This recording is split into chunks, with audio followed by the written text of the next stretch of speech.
के ही उठा लेते वाले वही घूमते रहते हैं बाहर। हाँ। अरे रोज की तुम यार समझो ना मेरी बात यार। फिर मैं तुम्हें आज तो जैसे 3 या 4 बार रोज ही पोटी तो लगाऊंगा तुम्हें फोन। कुछ एक बार ही करते हैं, कुछ 2 बार बस। अरे पोटी पिकर में थैली लगाना, थैली में आ जाएगी, डस्टबिन में डाल देना, एक डस्टबिन रख देना बाहर। तो तुम एक काम कर, देखो अभी जब तक यार ये वाईफाई तो आज फिर अटक रहा। अरे क्लास लाइव, ऑडियो वीडियो सब कुछ क्लियर है ना? हाँ जी, बादल जी भी आ चुके हैं, रमेश आ चुके हैं, रवि आ चुके हैं, दिनेश भी आ चुके हैं। ठीक है, मनीष का क्वेश्चन है मैम रेलवे के लिए सफिशिएंट है ना? रेलवे में ग्रुप डी दे रहे हो आप, इसके अलावा आरपीएफ का एग्जाम दे रहे हो आप, एएलपी दे रहे हो आप, एनटीपीसी दे रहे हो, मोर देन सफिशिएंट है, डोंट वरी। जय आ चुके हैं, रंजन आ चुके हैं, चंद्रशेखर आ चुके हैं, मानू आ चुके हैं, गरिमा। गरिमा आप तो न्यू स्टूडेंट लग रहे हो मुझे, मैंने आपका नाम आज तक नहीं देखा इस क्लास में। हाँ चलो फिर अपनी क्लास स्टार्ट कर दें। आज की हम क्या पढ़ रहे थे? अच्छा कोई ऐसा बच्चा है जिसको पिछली क्लास नहीं पढ़ी है, आज से ही इस बैच में आया है, तो प्लीज आप पहले की क्लासेस जितनी भी इस चैप्टर की हुई है ना, डाइजेस्टिव सिस्टम की, आई थिंक 3 क्लास हुई है, वो देखना और उसके बाद आप मेरी क्लास को ज्वाइन करना, क्योंकि बीच से करोगे ना तो फिर आपको कुछ समझ नहीं आएगा, फिर आप बोलोगे कि मैम ये चीज आप क्या पढ़ा रहे हो, है ना, आपके डाउट आएंगे। तो आप अगर कोई बच्चा ऐसा है कि जो आज बैच को ज्वाइन किया है और तो वो पहले की क्लासेस देख ले, और जब नया चैप्टर अपना स्टार्ट होगा ना 3 क्लास के बाद, आप उसमें ज्वाइन कर लेना। नए चैप्टर में कोई प्रॉब्लम नहीं होगी आपको समझने में, लेकिन कोई चैप्टर अगर बीच से देखोगे तो फिर प्रॉब्लम आ जाएगी। ओके, शिखा कह रही लेट हो गया, नहीं लेट हुए हैं, 1-2 मिनट तो चलता है शिखा, मैं भी कभी कभी 1-2 मिनट लेट हो जाती हूँ, लेकिन 2 से 3 मिनट से ज्यादा मैं लेट नहीं होती हूँ क्लास में। आओ फिर क्या पढ़ लिया था हमने लास्ट क्लास में पढ़ा था, थोड़ा सा रिवाइज करेंगे 2 मिनट में, कि डाइजेस्टिव सिस्टम ऐसा सिस्टम जो हमारे बॉडी में डाइजेशन का काम करवाता है, जो पाचन की प्रक्रिया करवाता है।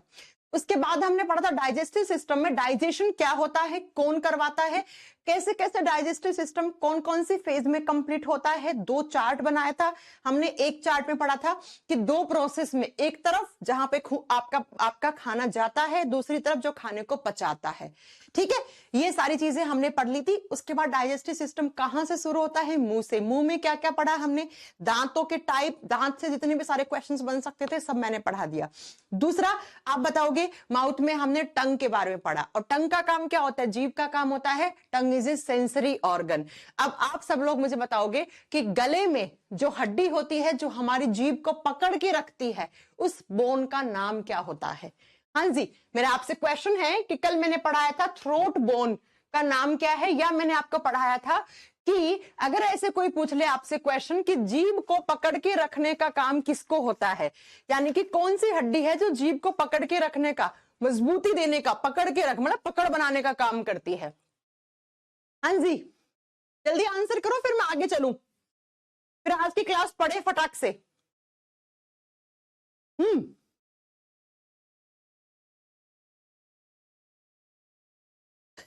जी, कौन सी बोन? हायोड बोन, बिल्कुल सही। हमारे गले में ये जो हड्डी होती है इसका नाम क्या होता है? Hyoid bone. इसको गले की हड्डी या थ्रोट बोन या हम बोलते हैं, ये जीभ को पकड़ के रखने का काम करती है। बहुत बढ़िया, शाबाश। कोई कोई स्पेलिंग में एरर कर रहा है लेकिन इतना चलेगा, लेकिन आपको क्लास समझ में आ रही है, वो ज्यादा अच्छी बात है। चलो, उसके बाद हमने कल पढ़ा था कि हमारे माउथ में डाइजेशन होने के बाद हमारे माउथ में जो खाना होता है उस खाने को हमने नाम क्या दिया था? Bolus. Bolus food. Bolus food हम किसको बोले थे? जो भी हमारे माउथ में आफ्टर डाइजेशन, डाइजेशन के बाद जो डाइजेस्टेड और अनडाइजेस्टेड फूड का मिक्सचर है उसको हमने बोलस नाम दिया था। ये हम कल पढ़ चुके थे। अब ये बोलस फूड माउथ से होता हुआ कहां जाएगा? तो बच्चों आप इस इमेज को देखो, ये आपकी इमेज दिख रही है पूरी, बहुत अच्छे से देखना है इसको कि ये आपका मुंह था, मुंह से आपने खाना निगला, जो खाना निगल रहे हैं उसको हम बोलस बोलते हैं। अब निगलने के बाद ये खाना कहां आ रहा है? तो आपके गले में एक पाइप है, इस पाइप में, ये पाइप दिख रहा है आपको, इस पाइप को बोलते हैं हम फूड पाइप। लिखेंगे माउथ के बाद सारा का सारा खाना दूसरे ऑर्गन में 2 नंबर पे, पहला माउथ तो दूसरा हो जाएगा फूड पाइप। और बच्चा फूड पाइप तो हम आम भाषा में बोलते हैं, वैसे इसको ईसोफेगस कहा जाता है, ईसोफेगस। और हिंदी मीडियम वाला बच्चा लिखेगा भोजन नलिका या आहार नलिका। नाम से ही क्लियर है, वो पाइप जो भोजन को ट्रांसफर करती है। अब कहां से कहां तक, तो बहुत ध्यान से सुनना। इस तरीके से आपका पाइप होता है, कितनी लंबाई, 25 सेंटीमीटर। नोट्स में ना प्रिंट होने में 2 गायब हो गए, सिर्फ 5 दिख रहा है, तो वो ठीक कर लेना, ठीक है। वो प्रिंट होने में आपको दिख नहीं रहा होगा, हल्का सा दिख रहा होगा। तो इस तरीके से ये जो पाइप है, ये पाइप ऐसे खाना लेके आती है, कहां पे, आपके स्टमक में। ये आपका पेट है बच्चा, ऐसे, ये आपका पेट है। तो ये जो पाइप है ना, इस पाइप को हम फूड पाइप कहते हैं, इसको हम ईसोफेगस कहते हैं, जिसकी लेंथ क्या होती है, इसकी लेंथ 25 सेंटीमीटर होती है। नोट्स में 2 थोड़ा सा हल्का दिख रहा होगा, इसलिए आपको कंफ्यूजन ना हो, मैं बता दूं 25 सेंटीमीटर लंबा पाइप होता है। ये ऐसे पाइप है। इस पाइप का काम एक ही है, इसका काम है जो भी पीछे से मुंह से खाना आया है उसे कहां ट्रांसफर करना, स्टमक में। ये आपका पेट है, स्टमक में जो आपने खाना निगला था ना मुंह से नीचे की तरफ, उस खाने को ये पाइप कहां पे छोड़ देता है, स्टमक में छोड़ देता है। अब बच्चा यहां से जो क्वेश्चन आता है वो क्या आता है, सुनो। क्वेश्चन आता है कि कौन सी प्रोसेस के थ्रू, ये एक ही क्वेश्चन बनेगा यहां से, बाकी इसोफेगस से आपको कुछ याद नहीं रखना। यहां से क्वेश्चन बनता है कि कौन सी प्रोसेस के थ्रू आपके जो मुंह का खाना था वो पेट में आ गया। तो बच्चा यहां पर आपको एक टर्म याद रखना है कि पेरिस्टालसिस मूवमेंट होता है। पेरिस्टालसिस प्रोसेस या पेरिस्टालसिस मूवमेंट, हिंदी में कहते हैं क्रमाकूंचन। क्रमाकूंचन की प्रक्रिया के द्वारा मुंह का खाना पेट में आ जाता है। आप समझो पेरिस्टालसिस क्या होता है। पेरिस्टालसिस क्या होता है, मैं बहुत ही अच्छा सा एग्जांपल दे रही हूँ। बचपन में हम क्या करते थे, आपने भी खेला होगा, पाइप होता है पानी वाला, पाइप के अंदर हमने एक छल्ला डाला गोल गोल, और फिर एक किनारे से छल्ला डालते थे और दूसरे किनारे से हम निकालते थे छल्ले को। कैसे, छल्ला डाला, फिर यहां से पाइप को पीछे से पकड़ा, उस छल्ले को आगे ले गए, फिर यहां से पकड़ा, फिर यहां से उसे कॉन्ट्रैक्ट करवा दिया, सिकुड़वा के। ऐसे करके हम एक किनारे छल्ला डाल के दूसरे किनारे से निकालते थे। ठीक ऐसे ही बच्चों देखो, ऐसे खाना आया, ऐसे बोलस आया, जैसे ही बोलस यहां आया तो क्या होता है, फूड पाइप की यहाँ की मसल्स, मांसपेशियां ऐसे अंदर की तरफ कॉन्ट्रैक्ट करती हैं, अंदर की तरफ ऐसे सिकुड़ती है। तो अगर जैसे यहां पर कोई चीज रखी हुई है और वो सिकुड़ जाएगा तो ये धस के नीचे आ जाएगा। तो ये खाना कहां, तो ऐसे नीचे की तरफ आ जाता है, फिर यहाँ की खिसक जाती हैं, यहाँ की मसल्स कॉन्ट्रैक्ट करती हैं, तो ये फूड यहाँ पे, फिर यहाँ पे, फिर यहाँ पे, फिर यहाँ पे, ऐसा करते करते सारा खाना कहां पे आ गया, यहाँ पे आ गया बच्चा। क्या मैंने कहा कि कौन सी प्रोसेस के थ्रू जो खाना मुंह से पेट में आता है, तो आपको बताना है पेरिस्टालसिस मूवमेंट के थ्रू। कौन सा मूवमेंट बच्चा, पेरिस्टालसिस मूवमेंट के थ्रू सारा का सारा खाना आपके माउथ वाला कहां पे आ जाता है, पेट में आ जाता है बच्चा। अब मेरी बात को जरा ध्यान से सुनो बच्चा, ये पेरिस्टालसिस ऐसे होता है, ऐसे। किसी दिन ऐसे उल्टा होने लग गया ना, आपको वॉमिटिंग हो जाएगी, आपको उल्टी आ जाएगी। देखो, जब ये सीधा होता है तो मुंह का खाना पेट में गया, अब पेट से उल्टा होने लग गया तो पेट का खाना नाक से और मुख से वापस निकल जाता है, जिसको आप वॉमिटिंग कहते हो, जिसको आप उल्टी होना कहते हो। तो एक क्वेश्चन आपका ये बन गया कि जब कभी भी आपका पेरिस्टालसिस अपोजिट डायरेक्शन में होने लग जाए, ऐसे होने लग जाए, ऐसे नीचे से ऊपर आ जाए, तो हमें क्या हो सकती है, हमें वॉमिट हो सकता है, हमें वॉमिटिंग, हमें उल्टी आ सकती है बच्चा। तो हमेशा और हमेशा पेरिस्टालसिस ऐसे होना चाहिए, ऐसे ऐसे हो रहा है तो पेट में खाना आएगा। अब पेट से कभी ऊपर की तरफ चला गया तो भाई मुंह से आपको उल्टी आ जाएगी।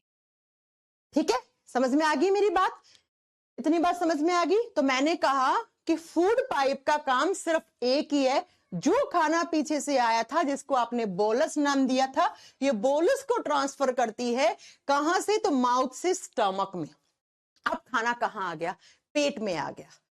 पीडीएफ नहीं है अभी तक, मेरा नोट्स अपलोड नहीं हुए हैं क्या बच्चा, क्या एक बार बताना, मेरे नोट्स अपलोड नहीं हुए यार। मेरे को टीम वालों को दिए हुए मुझे 3 दिन हो गए नोट्स दिए हुए, नहीं हुए तो मैं आज ही बोलती हूँ, है ना।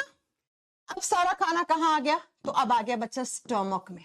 स्टमक में तो 3 नंबर पे आप लिखोगे स्टमक, जिसको हिंदी में पेट, या हिंदी मीडियम वाला बच्चा उदर या अमाशय, इन तीनों नाम से जान सकता है। इंग्लिश में एक ही बोलेंगे, स्टमक ही बोलेंगे। अच्छा, नहीं हुआ है नोट्स अपलोड, मुझे 3 दिन हो गए हैं यार दिए हुए नोट्स। मैं बोलती हूँ शायद वो वाटर मार्क ऐड कर रहे होंगे ना, इसलिए मैं बोलती हूँ, आज बोलती हूँ। मैंने दे दिया है बायोलॉजी का complete biology in English and complete biology in Hindi, मैं दे चुकी हूँ, आज बोलती हूँ मैं, ठीक है। एक भी पीडीएफ नहीं है, एक ही दूंगी मैं, पूरा है उसमें सब। हाँ, कुछ कुछ अलग भी दूंगी। अब मैंने थोड़ा सा कंटेंट को अपडेट किया ना, जैसे कैंसर, डायबिटीज, इनका उस नोट्स में नहीं मिलेगा, वो मैं आपको अलग से दूंगी, डोंट वरी। लेकिन एक पीडीएफ है, उसमें आपके लगभग सारे चैप्टर हैं। मैं बोलती हूँ या एक बार, है ना, मैं बोल दूंगी आज, डोंट वरी, हो जाएंगे। अब खाना कहाँ आ चुका? स्टमक में। आप प्लीज पढ़ाई पे ध्यान दो, क्योंकि स्टमक से बहुत सारे क्वेश्चन बनते हैं। बच्चा सबसे पहला याद रखिएगा, स्टमक किस आकार का होता है? तो ऐसा होता है, ऐसा, जैसे हमारा कौन से अल्फाबेट के जैसा दिखता है? जे के आकार का। तो आपसे पूछेगा हमारा कौन सा ऑर्गन है जो जे के आकार का दिखता है? ऐसे जे बनता है ना, ऐसे। तो आप देखो बच्चा, स्टमक हमारा जे के आकार का, कुछ ऐसा सा पेट बनाओगे ना तो कुछ ऐसा बनाओगे आप, ऐसा, तो ये जे बन गया ना, इस तरीके से। तो आपसे पूछता है कि डाइजेस्टिव सिस्टम का कौन सा ऑर्गन है जो जे के आकार का होता है? आप बताओगे वो हमारा पेट होता है। अब सुनो, नेक्स्ट आपसे क्या क्वेश्चन आएगा। देखो बच्चा, जैसे ही खाना आपने निगलने के बाद पेट में आ गया, पेट में 2 से 3 घंटे तक खाना एज इट इज पड़ा रहेगा। 2-3 घंटे तक खाना पड़ा रहेगा।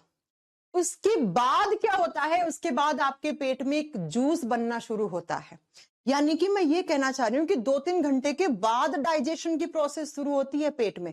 और टोटल अगर आपसे पूछे ना कि पेट में कितनी देर खाना रहता है, तो 2-3 घंटे ऐसे ही, 1-2 घंटे डाइजेशन में लग जाता है। तो टोटल आपके पेट में 4 से 5 घंटे तक खाना रहता है। और डाइजेस्टिव सिस्टम में सबसे ज्यादा देर तक पेट में ही खाना रहता है।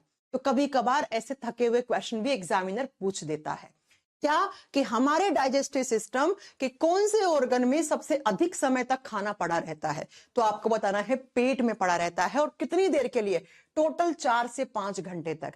2-3 घंटे तक डाइजेशन होता ही नहीं है। आप देखते हैं खाना खाते ही फिर 15-20 मिनट के बाद आपका पेट फूल जाता है ना? क्यों फूल जाता है? क्योंकि पेट में खाना आ गया, 10-15 मिनट में तो यहां से आ जाता है, पूरा पेट में आ गया। अब 2-3 घंटे तक भारी भारी लगता है, उसके बाद पेट ठुस हो जाता है, फिर आपके पेट आपको हल्कापन लगना लग जाता है, क्योंकि तब तक डाइजेशन होके नीचे की तरफ चला गया, खाना छोटी आंत में चला गया, राइट? तो सबसे ज्यादा टाइम तक यही रहता है। अब बच्चों, आपका जो स्टमक होता है ना, वो 3 पार्ट्स में डिवाइडेड है। जैसे मैं आपको दिखाती हूं, आपका पेट ये रहा, ये रहा आपका स्टमक, दिख रहा है आपको? ये रहा स्टमक, ऐसा होता है, ठीक है। स्टमक के 3 पार्ट होते हैं, ऐसे। यहां से आपका ऊपर से फूड पाइप आ रहा है, ऊपर से फूड पाइप आया है, ये देखो, फूड पाइप से तो खाना आया होगा ना, ऐसे। तो जो फूड पाइप से कनेक्टेड पार्ट होता है उसको कार्डिया कहा जाता है। फिर ये जो बीच वाला पार्ट है इसको फंडस, और लास्ट वाले को पाइलोरस। तो आप इसमें बनाओ, देखो कैसे बनाओगे कि ऐसे आपका फूड पाइप आया, तो इस हिस्से को हम कार्डिया पार्ट बोलते हैं। यानी कि आपसे एग्जाम में पूछेगा, क्या पूछेगा कि पेट के उस हिस्से का नाम बताओ जो फूड पाइप से कनेक्टेड है। तो फूड पाइप से यही तो है ना। और फिर बीच वाले को हम क्या बोलते हैं? फंडस भाग, फंडस भाग। और बच्चा ये लास्ट वाला, यहां से आपकी ऐसे स्मॉल इंटेस्टाइन, आपकी छोटी आंत शुरू हो जाती है, ऐसे। तो जो स्मॉल इंटेस्टाइन की साइड पार्ट है ना, इस पार्ट को हम पाइलोरस बोलते हैं, इसको हम पाइलोरस बोलते हैं। जो सबसे ज्यादा क्वेश्चन आता है वो यहीं से आता है। और अब आप सोचोगे मैम 4 से 5 घंटे यहाँ पे खाना कैसे पड़ा रहता है?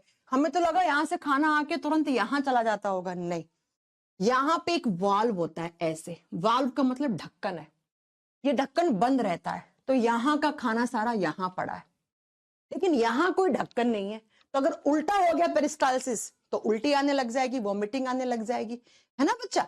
तो समझ रहे हो, यहाँ पे एक ढक्कन है, तो ये खाना यहीं पे पड़ा है, और ये ढक्कन क्लोज है। और इस ढक्कन को हम लोग, मैं आम भाषा में ढक्कन बता रही हूँ, वैसे ढक्कन नहीं बोलते, वाल्व बोलते हैं, और इसका नाम होता है पाइलोरिक वाल्व। तो लिख लो, इस वाल्व को बोलते हैं हम पाइलोरिक वाल्व। और आपको एक बात बताऊं, इस पाइलोरिक वाल्व में जब एयर आ जाती है खाने के साथ, हवा भी आ गई बहुत ज्यादा, तो आपको डकार आने लग जाती है। खाना खाने के बाद आती है डकार, है ना, आप बर्पिंग करने लग जाते हो। जब इस पाइलोरिक वॉल्व में जब ऐसे खाना आया तो खाने के साथ बहुत ज्यादा एयर आ गई, बहुत, मुंह से भी तो सांस लेते हो ना, मुंह से भी तो हवा आती है ना, तो अगर ज्यादा हवा आ गई ना तो फिर आपको उस खाने के तुरंत बाद आपको या खाना खाने के साथ साथ ही डकारें आने लग जाती है। और बोलते हैं ना डकार आते ही इसलिए कहते हैं खाना खाना बंद कर दो। क्यों? क्योंकि डकार आ गई, इसका मतलब यहां तक खाना पहुंच गया भैया, कितना खाओगे, बस करो बस करो। राइट, समझ में आ गई मेरी बात? तो मैंने कहा हमारे स्टमक 3 पार्ट्स में डिवाइडेड है, cardia, fundus and pyloric. Pylorus, pylorus वो भाग है जो स्मॉल इंटेस्टाइन से कनेक्टेड है, कार्डिया वो भाग है जो ऊपर फूड पाइप से कनेक्टेड है। और यहां पे एक वाल्व, एक ढक्कन होता है जिसको पाइलोरिक वाल्व कहते हैं, और उसमें अगर खाने के साथ एयर ज्यादा आ गई, हवा ज्यादा आ गई, तो आपको बर्पिंग होने लग जाती है, आपको डकार आने लग जाती है। शायद आपको आज ये कॉन्सेप्ट क्लियर होगा कि डकार क्यों आती है। अब बच्चों नेक्स्ट पॉइंट सुनो। जैसे ही 2-3 घंटे हो गए, यहां खाना पड़ा था, हाँ जी मैम ये खाना पड़ा है, अब इस खाने को आए हुए 2 से 3 घंटे हो गए। 2 से 3 घंटे जैसे ही हो गए, अब आपके पेट में क्या होती हैं? स्टमक में कौन सी ग्लैंड्स बताई थी मैंने? स्टमक में गैस्ट्रिक ग्लैंड्स होती हैं, पढ़ाया था ना, स्टमक में गैस्ट्रिक ग्लैंड्स यानी कि जठर ग्रंथियां होती हैं। और जैसे ही 2-3 घंटा होता है, आपकी गैस्ट्रिक ग्लैंड को पता लग जाता है कि 2-3 घंटा हो गया भैया। अब ये गैस्ट्रिक ग्लैंड क्या करती है? ये एक जूस बना के इस खाने में डाल देती है, और जिस जूस का नाम होता है गैस्ट्रिक जूस। जिस जूस का नाम क्या होता है? Gastric juice. हिंदी में बोलते हैं हम इसे जठर रस। तो बच्चों अगर आपसे थका हुआ क्वेश्चन कभी एग्जाम में आ गया और पूछ लिया गैस्ट्रिक ग्लैंड्स कौन से ऑर्गन में होती हैं, या गैस्ट्रिक जूस कौन से ऑर्गन में बनता है, तो आप क्या बताओगे? ये गैस कहां होता है? पेट में होता है। तो ऐसे याद कर लेना, पेट में बनता है। अब बात ये आती है कि मैम इस गैस्ट्रिक जूस में क्या होता है, गैस्ट्रिक जूस में क्या क्या होता है? तो उसको जानने से पहले थोड़ा सा मैं डीप में लेके चल रही हूं, क्योंकि आप में से बहुत सारे बच्चे होंगे जो लैब असिस्टेंट या हो सकता है स्टेट पीसीएस वगैरह एग्जाम की तैयारी कर रहे हो। सुनो बच्चा, ये जो गैस्ट्रिक ग्लैंड्स होती है ना, इसमें 2 टाइप की सेल्स होती हैं। इसमें 2 टाइप की सेल्स होती हैं, 2 प्रकार की कोशिकाएं होती हैं। आपको इनके नाम याद करने हैं बच्चा, आपको इनके नाम याद करने, कभी कभी एग्जाम में आ जाता है, ठीक है। इनको बोलते हैं हम, जो पहले टाइप की सेल्स होती हैं इनको बोलते हैं ऑक्जेंटिक सेल्स। ऑक्जेंटिक सेल्स, या इसका दूसरा नाम होता है पेराइटल सेल्स। हिंदी मीडियम वाले बच्चों आपके लिए एक बात है कि इनको हिंदी में कोई अलग नाम नहीं देते हैं। पहले प्रकार की कोशिकाएं ऑक्जेंटिक सेल्स या पेराइटल सेल्स। दूसरी होती हैं चीफ सेल्स। चीफ को हिंदी में कभी कभी मुख्य कोशिका लिखा हुआ मिल सकता है आपको, या इसका दूसरा नाम होता है पेप्टिक सेल्स, या इसका दूसरा नाम क्या होता है? Peptic cells. तो हमारी जो गैस्ट्रिक ग्लैंड्स होती हैं, जो गैस्ट्रिक जूस बनाती हैं, उन गैस्ट्रिक ग्लैंड्स में 2 टाइप की सेल्स होती हैं। अब आप कहोगे मैम 4 नाम कैसे याद करें? अगर 4 नाम नहीं याद करने ना, तो सिर्फ ऑक्जेंटिक, ऑक्जेंटिक तो याद करना पड़ेगा, ऑक्जेंटिक और पेप्टिक सेल्स याद कर लो, होगी बात?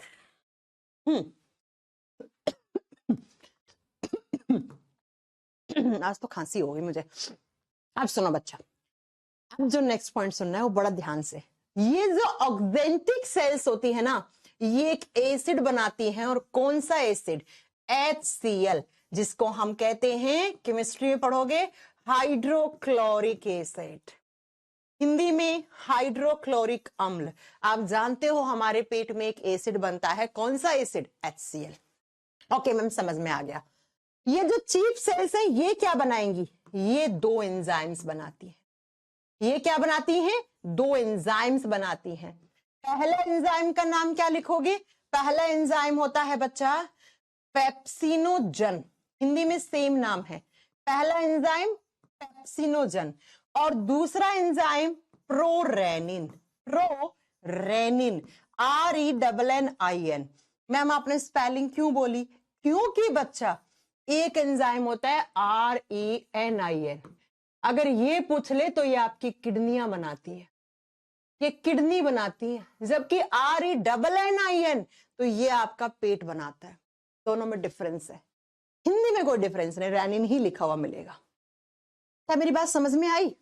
अब सुनो बच्चा, HCl, pepsinogen, prorenin plus water, इन सारी चीजों के मिक्सचर को ही आप गैस्ट्रिक जूस कहते हो, आप जठर रस कहते हो।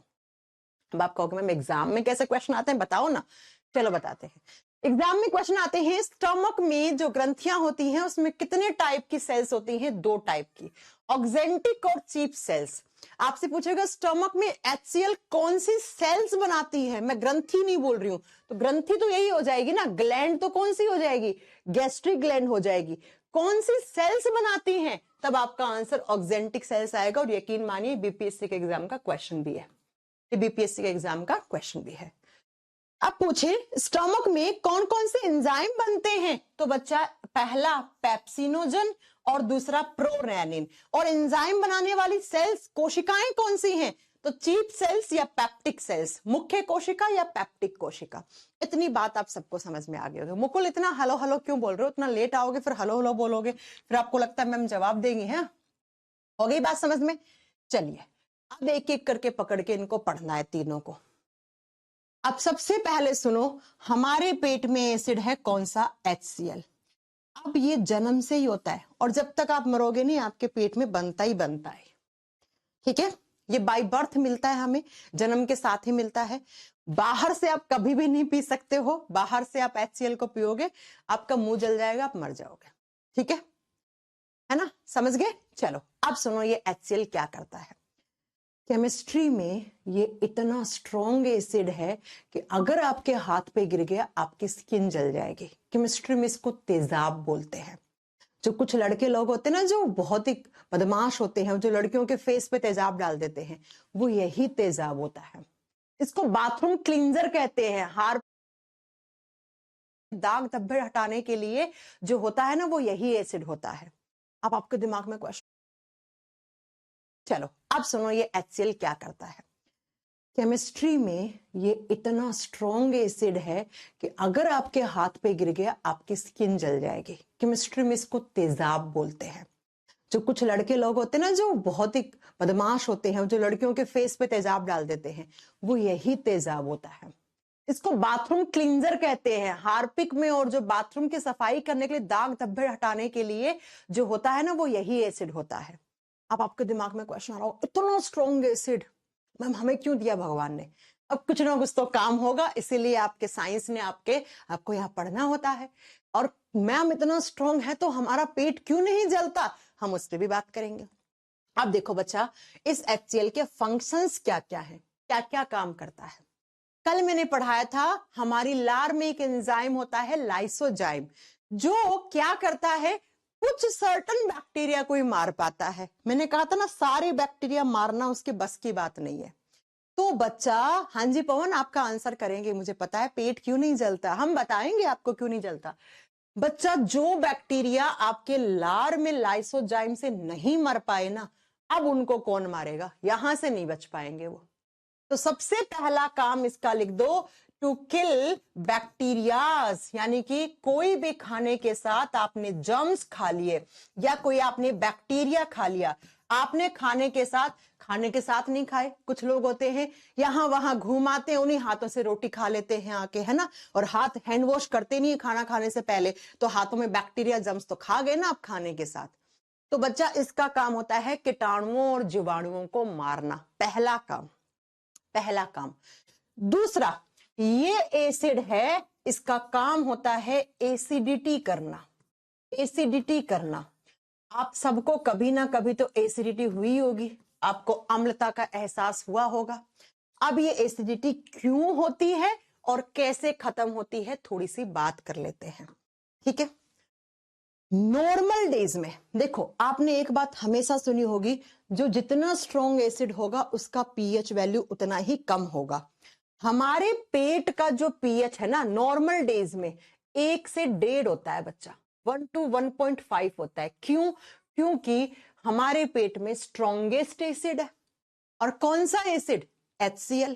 और इतना स्ट्रॉन्ग है ये कि स्किन को जला देता है। तो इसका पीएच वैल्यू 1 से 1.5 के बीच में, इसी की वजह से हमारा पेट का पीएच वैल्यू ये हो जाता है। अब कभी कभी आपने बहुत ज्यादा खाना खा लिया, आप दोस्त की शादी में गए, शादी में आपने बहुत सारा मसालेदार खाना खा लिया, आपने जंक फूड ज्यादा खा लिया। अब अगर आपने ज्यादा खाया तो पचाने के लिए क्या होगा, ज्यादा एंजाइम चाहिए होंगे। एंजाइम्स को एक्टिवेट करता है HCl, तो HCl भी ज्यादा निकलना चाहिए। आप जंक फूड खा लोगे, मैदा वैदा खाओगे, मैगी खाओगे, पिज्जा खाओगे, बर्गर खाओगे, इनको पकाने के लिए, सॉरी, इनको पचाने के लिए भी आपके पेट में ज्यादा एसिड निकल जाएगा। अब जितना ज्यादा HCl निकला उतना ही कम पीएच वैल्यू, और जब आपका पीएच वैल्यू 1 से कम आने लग जाए तो बच्चा आपको एसिडिटी हो गया है। आपको क्या हो गया, पेट में जलन, पेट फूल जाएगा, जिसको ब्लोटिंग कहते हैं इंग्लिश में। पेट फूल जाएगा, पेट में जलन होगी, खट्टी खट्टी डकारे आएंगे आपको। इसी स्टेज को हम एसिडिटी कहते हैं, इसी को हम एसिडिटी कहते हैं। ठीक है, अब सुनो मेरा नेक्स्ट पॉइंट। अब एसिडिटी होता है, ये केमिस्ट्री का भी और बायोलॉजी का कॉमन क्वेश्चन है जो मैं नेक्स्ट पढ़ाने वाली हूं। एसिडिटी होता है तो आप क्या करते हो, सबसे पहले आप इनो पे लेते हो, अगर आपके घर में इनो है तो, या एक टैबलेट आती है डाइजिन, बहुत ही कॉमन, आप सबको पता है, वो मुंह में चूस लेते हो आप, है ना। तो बच्चा ये इनो हो गया, ये डाइजिन हो गया, ये सब कहलाते हैं एंटा एसिड, यानी कि ऐसी दवाइयां जो आपके पेट की एसिडिटी खत्म कर देते हैं उनको हम प्रति अम्ल कहते हैं, उनको हम एंटा एसिड कहते हैं। अब ये कैसे कर देते हैं, आपको एसिडिटी हुई तो एसिडिटी में HCl ज्यादा निकला तभी तो एसिडिटी हुई। अब आपने इनो पिया या डाइजिन खाया तो उसमें एक बेस होता है, और कौन सा बेस केमिस्ट्री में पढ़ोगे, मैग्नीशियम हाइड्रोक्साइड, ये होता है बच्चा। ये एसिड पहले से था आपके पेट में, ये बेस आपने बाहर से ले लिया, यानी कि मैग्नीशियम हाइड्रोक्साइड आपने बाहर से ले लिया। और जब कभी भी कोई स्ट्रॉन्ग एसिड कोई स्ट्रॉन्ग बेस के साथ न्यूट्रलाइज रिएक्शन करता है तो बनने वाला प्रोडक्ट सॉल्ट और पानी होता है। ये बात सबको पता है, ये बात 5वीं क्लास की केमिस्ट्री में पढ़ लिया था हमने। ये सॉल्ट बन गया मैग्नीशियम क्लोराइड और ये पानी बन गया साथ में। तो बच्चों इस तरीके से आपके पेट का एसिडिटी ठीक होता है। पीएच का मतलब क्या होता है, पीएच का मतलब होता है एक स्केल बच्चा, पोटेंजा ऑफ हाइड्रोजन या पोटेंशियल ऑफ हाइड्रोजन, या हाइड्रोजन की पावर पता करते हैं हम।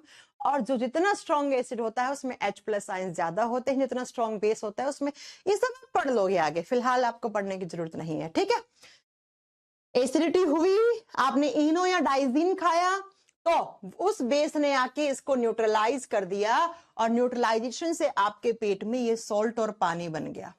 अभी तक ये बन रहा था, अब ये बन रहा है। जब ये बन ही नहीं रहा है या इसका प्रभाव कम हो गया तो आपकी एसिडिटी ठीक हो जाएगी, आपकी एसिडिटी ठीक हो जाएगी।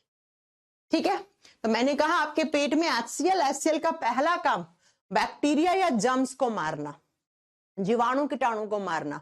दूसरा काम मैम ये एसिडिटी कर सकता है। ठीक है, एसिडिटी ठीक कौन करता है, एंटा एसिड। और एंटा एसिड में कौन सा बेस होता है, मैग्नीशियम हाइड्रोक्साइड। ये खैर केमिस्ट्री में वापस पढ़ लोगे अगर नहीं आपको समझ में आया तो अभी। अब जो इसका मेन काम है वो सुनो भैया, ये तो साइड में कर लेता है हल्के फुल्के काम। जो इसका तीसरा काम है ना वो क्या है वो सुनो। तीसरा काम होता है HCl का, इट एक्टिवेट्स एंजाइम्स, लिखना, इट एक्टिवेट्स एंजाइम्स। ये एंजाइम्स को सक्रिय करता है, एंजाइम्स को एक्टिवेट करता है। इसका मतलब मैम जो आपने ऊपर 2 एंजाइम पढ़ाए थे वो एक्टिवेट नहीं है, और जब तक कोई चीज एक्टिव नहीं होती है तो वो फंक्शनल नहीं होती है। जैसे आपने बोला मेरा फेसबुक का अकाउंट डीएक्टिवेट कर दिया मैंने, डीएक्टिवेशन का मतलब क्या, अकाउंट है लेकिन काम में नहीं ले रहे हो।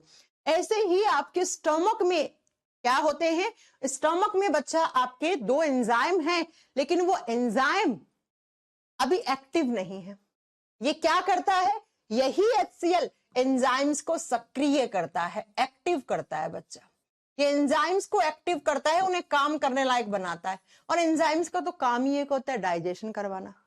अब कैसे करता है बच्चा, जब कभी भी किसी एंजाइम को एसिडिक मीडियम मिल जाता है ना, तो उसके काम करने की शैली बढ़ जाती है, यानी कि वो ज्यादा एक्टिव हो जाता है।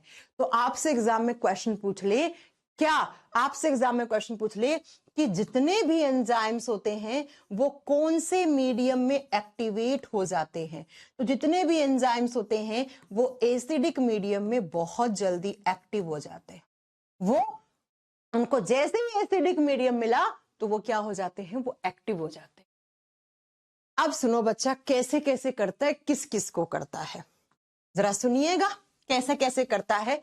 मैंने पढ़ाया कि एक एंजाइम है कौन सा, प्रोरेनिन, है ना, ऊपर पढ़ा था ना, प्रोरेनिन, हिंदी में सेम नाम है। तो प्रोरेनिन को कौन एक्टिव करेगा, HCl। तो प्रोरेनिन जैसे ही HCl की प्रेजेंस में आता है तो प्रोरेनिन से बदल जाता है वो रेनिन में। इसका मतलब ma'am rennin is active form of prorenin. Yes exactly, मैं यही कहना चाह रही हूं कि प्रोरेनिन एक्टिव फॉर्म नहीं थी, ये काम नहीं कर सकता था, ये डाइजेशन नहीं कर सकता था। इसको एक्टिवेट करने के लिए हमारे पेट में क्या निकला, HCl निकला। इसको एक्टिवेट किसने किया, HCl ने। और प्रोरेनिन एक्टिवेट होने के बाद किसमें बदल गया, रेनिन में। आप समझ में आ गया ना। दूसरा देखो, दूसरा एंजाइम मैंने पढ़ाया पेप्सिनोजन, पेप्सिनोजन। और बच्चा ये पेप्सिनोजन को एक्टिव करता है HCl। HCl पेप्सिनोजन के ऊपर आके गिरेगा तो ऑटोमेटिकली पेप्सिनोजन कन्वर्ट हो जाता है पेप्सिन में। इसका मतलब pepsin is the active form of pepsinogen. Yes, यही तो मैं कहना चाह रही हूं, है ना। मतलब पेप्सिनोजन काम नहीं कर सकता था, पेप्सिनोजन डाइजेस्टिव फॉर्म में नहीं था, वो डाइजेशन नहीं कर सकता था। इसको डाइजेशन करवाने के लायक किसने बनाया है, HCl ने। और किसमें कन्वर्ट कर दिया,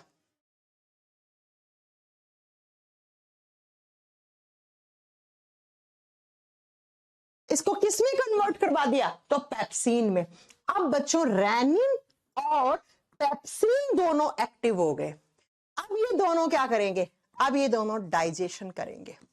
ये दोनों क्या करेंगे, डाइजेशन करेंगे। अब ये तो बात आ गई, डाइजेशन किसका करेंगे, तो चलो सुनते हैं।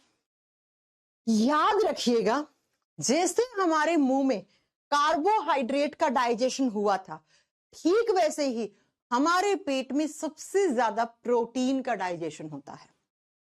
और ये भी थका हुआ क्वेश्चन BPSC के एग्जाम का क्वेश्चन है। बच्चों अपने अब आप प्रोटीन के लिए क्या क्या खाते हो, आप बताओ। मूंगफली खाते होंगे, सोयाबीन खाते होंगे, कोई नॉन वेजिटेरियन तो नॉन वेज खाता होगा, अंडा खाता होगा, दूध पीते होगे, दाल खाते होगे प्रोटीन के लिए, यही सब तो खाते हो आप प्रोटीन के लिए, है ना। तो सुनो बच्चा, कैसे कैसे, सबसे पहले आपने दूध पिया। हाँ जी मैम, आपने दूध पिया होगा। आपने नहीं पिया तो छोटे बच्चे तो पीते हैं दूध, छोटे बच्चों को दूध जरूरी है ना। तो मिल्क में क्या होता है, बहुत ध्यान से सुनना, कुछ क्वेश्चन पढ़ा रही हूं जो एग्जाम में, हर एक एग्जाम में आते हैं। दूध में एक कार्बोहाइड्रेट होती है, कौन सी, ये सारे क्वेश्चन याद रखना। मिल्क में कौन सी कार्बोहाइड्रेट होती है, कौन सी शर्करा होती है, लैक्टोज, लैक्टोज। और अगर आपसे पूछ ले कि मिल्क में कौन सा प्रोटीन होता है, मिल्क में कौन सा प्रोटीन होता है, तो आप बताओगे मिल्क में प्रोटीन होता है कैसीन, CASEIN, हिंदी में कैसीन लिखेंगे। अब मैंने कहा हमारे पेट में डाइजेशन किसका होता है, प्रोटीन का। और प्रोटीन कौन सी, तो ये रहा केसीन। दूध में कौन सी प्रोटीन होती है, केसीन। अब दूध को उबालते हो ना, मलाई आ जाती है ना, वो मलाई केसीन ही होती है, ठीक है। चलो, अब क्या होता है कि आपने दूध पिया, है ना, खाना खाने के साथ या खाना खाने के आधे एक घंटे बाद पिया होगा। और पेट में तो आप जानते हो 2-3 घंटे बाद ही डाइजेशन शुरू होता है। तो दूध में कौन सी प्रोटीन थी, केसीन थी। अब इस केसीन को पचाएगा कौन, पचाता है रेनिन एंजाइम।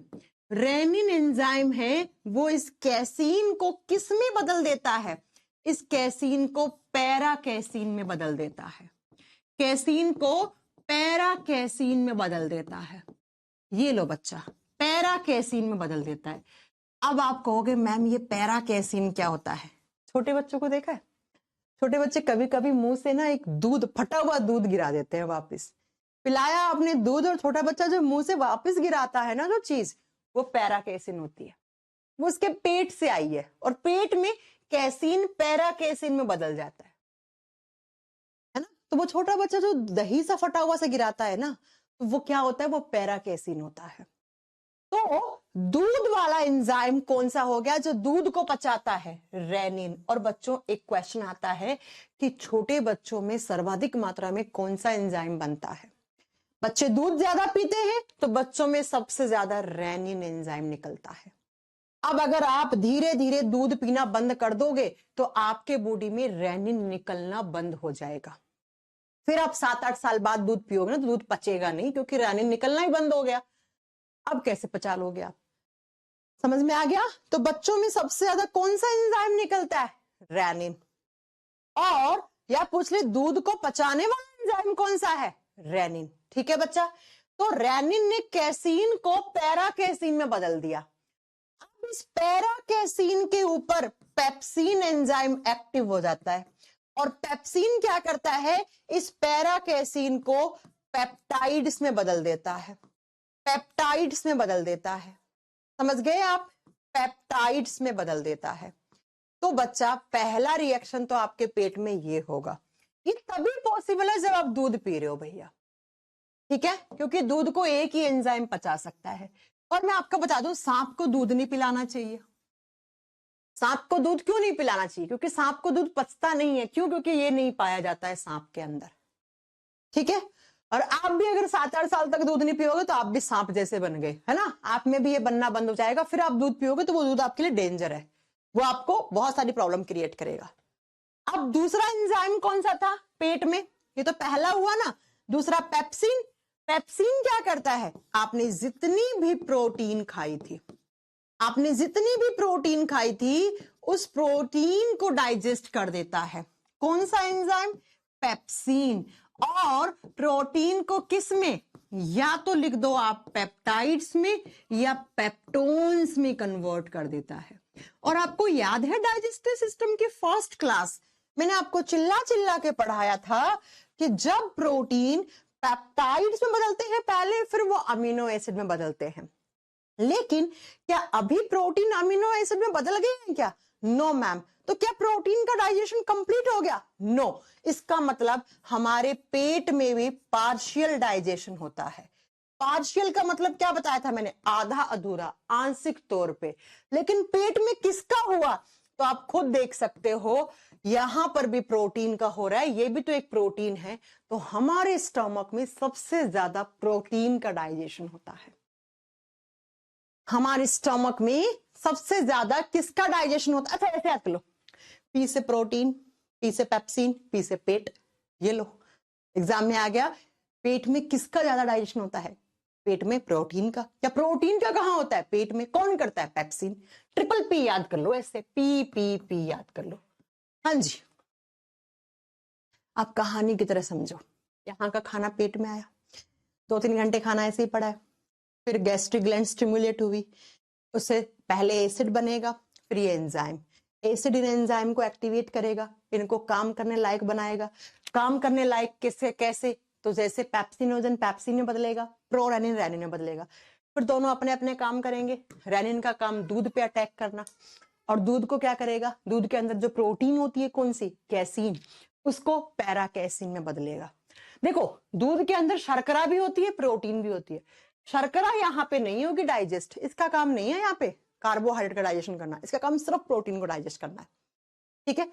और क्या करता है? रेनिन कैसीन को पैरा कैसीन में बदलता है, फिर पैरा कैसीन को पेप्टाइड्स या पेप्टोन्स में पेप्सिन बदलता है। और दूध के अलावा आप जितनी भी चीजें खाई हैं आपने प्रोटीन के लिए, दाल, सोयाबीन, मशरूम, मूंगफली, चना, जो भी खाया आपने, मूंग, मोठ, बाजरा, सब में प्रोटीन होता है। उसको पेप्टाइड और पेप्टोन्स में बदलने का काम किसका होता है? पेप्सिन का। लेकिन कंप्लीट नहीं होता है। इसका मतलब मैम यहां पर भी क्या होता है?